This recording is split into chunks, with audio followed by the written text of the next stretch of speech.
Lightning Rod draws electrical moves. Hustle trades accuracy for power. Shed Skin heals the body by shedding. Wonder Guard, super effective hits. Suction Cups firmly anchors the body. Flying Fortress, this is a big plane. Okay, that last one was made up. But do you see the issue? These flavor texts don't tell me anything about what the ability actually does in battle. Let's solve this together by watching guest tutorial number 4, 2-line ability descriptions. We can break down this video into 3 parts. Editing the summary screen, which involves making room for another line of description text. Inserting some code so that 2 lines of text can be used for an ability description. And making use of those 2 changes so that you can edit ability descriptions to your heart's content. Note that this tutorial is only for Pokemon Emerald because you don't really need this tutorial for Fire Red and Leaf Green because you have more space to edit ability descriptions. And I don't know how to replicate these steps for Ruby and Sapphire. Before I start, it's very important to make a backup of your ROM, as these changes are pretty big and you don't want to be punished for making mistakes.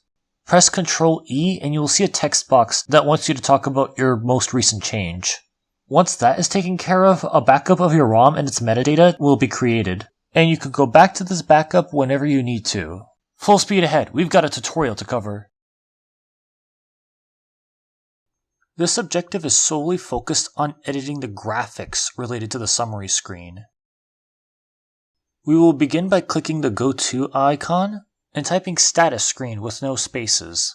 You are going to see 6 different options. After clicking graphics and menu, there's only one option we're interested in and it's tile map 1, so we click it. What's on the right side of the screen is distracting for all intents and purposes, but you can see the summary screen on the left. Click edit and follow these instructions exactly. So first you want to select this section of the image. It starts at this green part on the left, ends at the green part on the right, and it's 3 blocks tall. HMA helps you by splitting the image into 8x8 pixels, or rather boxes of 8x8 pixels. Then drag that selection down 2 boxes, making sure that the top white and black line above the words trainer memo is perfectly aligned with the gray outlines of the box grid. In other words, you want to ensure that the gap is 16 pixels tall. Next, I'm going to select this section of pixels, making sure I get both sides where there's a green part, and ensuring I'm selecting exactly half of this white section here. Let's drag it down until you don't see a yellow gap right above trainer memo, and so that the only gap is smack dab in the middle of the ability box here. Similar to what we did before, I'm going to select the middle of the box underneath trainer memo, and we'll just copy and paste it to remove the yellow gap. Make sure everything is aligned properly before you save changes. Also, you'll see information saying that the sprite was moved to another address and you have absolutely no reason to worry about it. HMA is really good at taking care of repoints like this. So yeah, this is the final result. As you'll see later, it won't look perfect, but you'll be able to comfortably fit more information on the screen. Here's the catch. We shrunk the window for the trainer memo, and here's the consequence of that. Azumarill's sassy nature is occluding the words trainer memo from the graphic, so we have to somehow move it down by introducing a new line before the nature, essentially squishing all of that data into 2 lines of text. Let's search for the words met at in the find tool. Oh, turns out there are 2 results. Let's click the second one first. Right now you're only seeing white and gray bytes, but right click and click display as text. Well, you hover over display as, but yeah. I gotta admit, the content text looks very confusing because of all the control characters, but you can make out most of the words, and that it's all on 3 lines. I also realized this wasn't what I wanted to edit, but it's probably good to edit anyway. To my knowledge, this text only shows up when you're viewing the summary of a Pokemon that you own but is traded to another Pokemon save file. I'm just going to mince words and just make the second line met level whatever / the location. You don't need to change any of the numbers after the question mark escape character. We're done here for now, so let's save changes. Let's go back to the other met at search result. Once again, we will have to right click, hover over display as, and click text. I'll do the same thing as before where I do met : the level, comma, no not comma, / and the location all in one line. Those are the main strings to edit, but there are a couple of others that you might want to edit as well. I'm going to start by searching for the text hatched at, and here's the text data in HMA. Took me a while to deliberate how I'm going to condense this information to 2 lines of text, and this shows up if you own a Pokémon that got hatched from an egg. Next, search for Fateful, Not Fateful Encounter, and double-click the top result that you see here.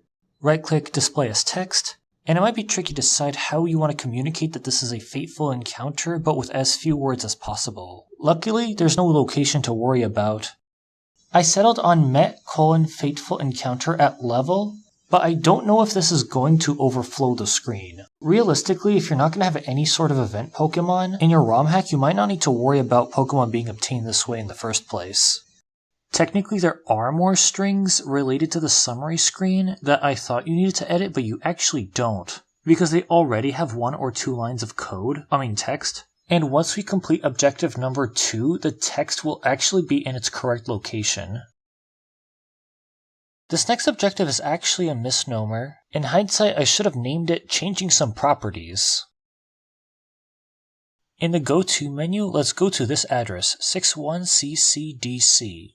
Now I do have another Emerald hack loaded in HMA right now. I did it before like 4 years ago, and I needed to remind myself on what exactly to do here. I'm going to copy this table format and leave it on the bottom of the screen.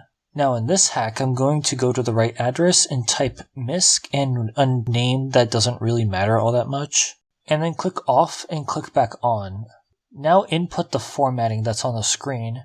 I guess it would also help if I put it in the description as well. Now there are a handful of green numbers and you only need to edit a couple of them. First of all, in the 2 columns that say height, switch the 6 and the 4 around. Next, in the very last column, change the base block to 593.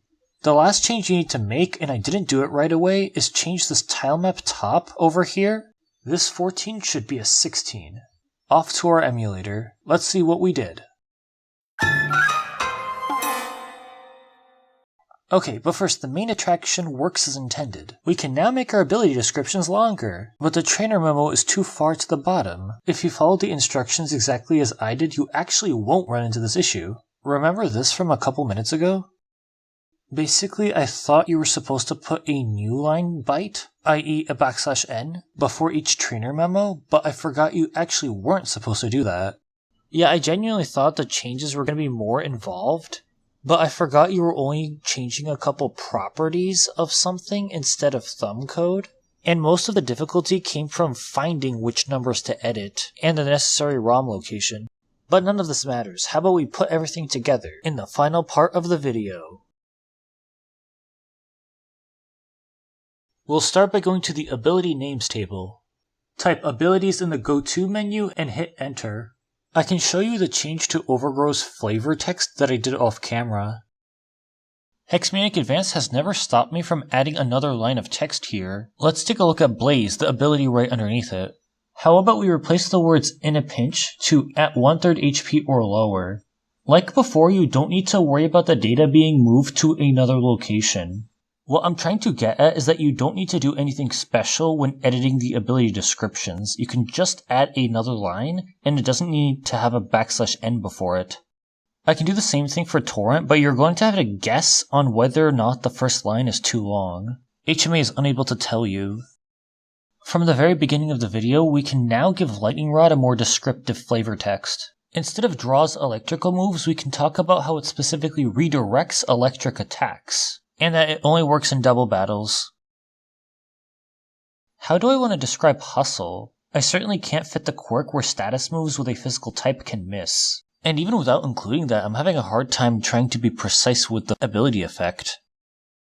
One more thing you can do to maximize the space that you have in the summary screen is start the description with \CC0607. The game's going to load the text with Emerald's narrow font.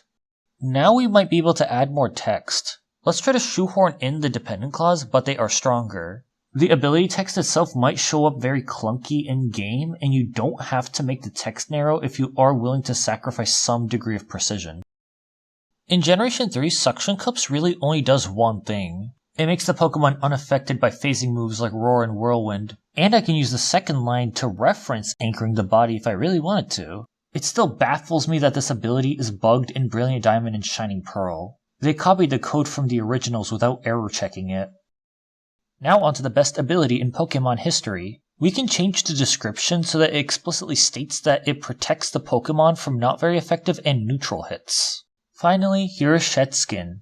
At the end of each turn, the Pokemon will clear its non-volatile status conditions 1/3 of the time. We can almost perfectly communicate all of this in this text box. You can go on and on, improving each ability's sample text for a couple more hours. There are many details abilities often miss, such as out-of-battle effects, exceptions to the rule, or interactions with other abilities. It's up to you on what you want to say. I will conclude the tutorial while showcasing our changes at the same time. In this video, we talked about everything you need to do in order to make abilities have more sensible descriptions. We adjusted the summary screen graphics so that there is more space to put more text after the ability, at the cost of some trainer memo space. Consequently, we needed to change how the Pokemon's metadata is displayed so that it's less verbose.